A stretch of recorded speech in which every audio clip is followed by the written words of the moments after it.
বাংলাদেশের বিপক্ষে Asian cup বাছাইয়ের ম্যাচ খেলতে ঢাকা পৌঁছেছে ভারত ফুটবল দল।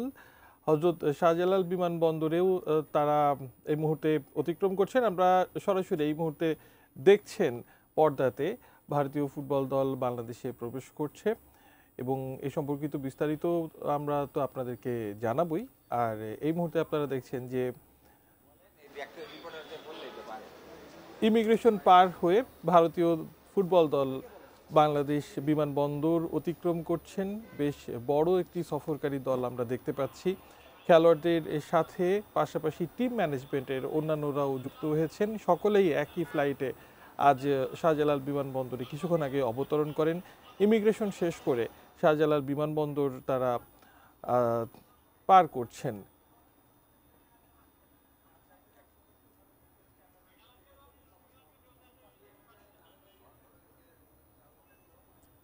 আগমনকারী দলের এক অংশকে এখনও দেখা যাচ্ছে পর্দাতে।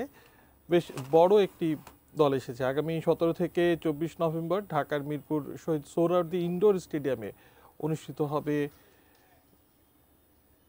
নারী কাবাডি বিশ্বকাপ। মূলত মঙ্গলবার ঢাকার জাতীয় স্টেডিয়ামে এশিয়ান কাপ বাছাইয়ের ম্যাচে বাংলাদেশের মুখোমুখি হবে ভারত। আর ম্যাচটি সামনে রেখে গেল সপ্তাহখানেক বেঙ্গালুরুতে ক্যাম্প করেছে তারা।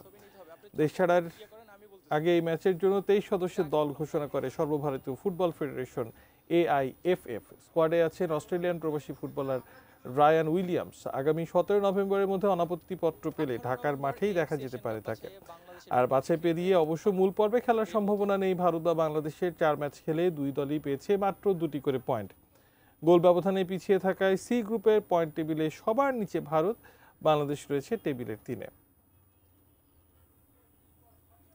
ঢাকায় পৌঁছেছে এবং কি তারা ইমিগ্রেশন শেষ করে সব কার্যক্রম শেষ করে এর মধ্যে তারা বেরিয়েছে। টিম বাসে তারা উঠবে কিছুক্ষণ পরে এবং এখান থেকে তারা আসলে টিম হোটেলে চলে যাবে।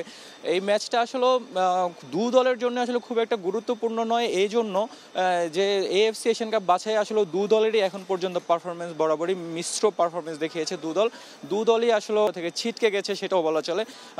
বাংলাদেশের এবং বাংলাদেশ আসলে প্রথম ম্যাচ আসলে ইন্ডিয়ার বিপক্ষে যেটা ছিল সেখানে আসলে বাংলাদেশ আসলে ড্র করে দেশে ফিরেছে। তবে বাংলাদেশ দলের আসলে কিছুক্ষণ আগে আসলে বাংলাদেশ দলের প্লেয়াররা আমাদেরকে জানিয়েছে আসলে যে আসলে এই ম্যাচে আসলে জয়ের বিকল্প বাংলাদেশ অন্য কোনো কিছুই দেখছে না।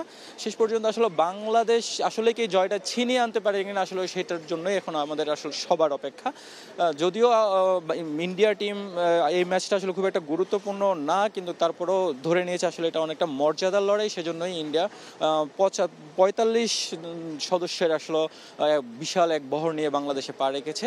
তাদের মধ্যে আসলে সবশেষ ইনক্লুশন যেটা সেটা হলো যে অস্ট্রেলিয়ান বংশোদ্ভূত প্লেয়ার, অস্ট্রেলিয়ান বংশোদ্ভূত ভারতীয় প্লেয়ার,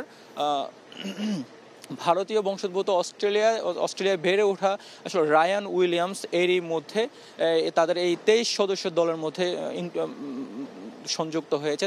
তাকে আসলে এই দলে রেখেছেন ভারতীয় দলের নতুন কোচ খালিদ জামিল। একটাই আসলে প্রত্যাশা যে আসলে তারা স্ট্রং একটা শক্তিশালী একটা দল নিয়ে ভারতের বাংলাদেশ থেকে আসলে জয় নিয়ে ফিরবে। এই জায়গাতে তারা যদিও সুনীল ছেত্রীকে বাংলাদেশে বিপক্ষে স্কোয়াডে রাখেনি, তবে সেই জায়গায় তার রায়ান উইলিয়ামসকে রেখে আসলে শক্তিশালী স্কোয়াড এর মধ্যে দিয়েছে 23 সদস্যের। শেষ পর্যন্ত অবশ্য ভারতের প্রতিনিধিত্ব করতে হলে উইলিয়ামসের আরও কিছু বাধা পেরিয়ে আসতে হবে। এখনও ফুটবল অস্ট্রেলিয়া থেকে অনাপত্তিপত্র পায়নি। শেষ পর্যন্ত তারা যদি এটা পায়,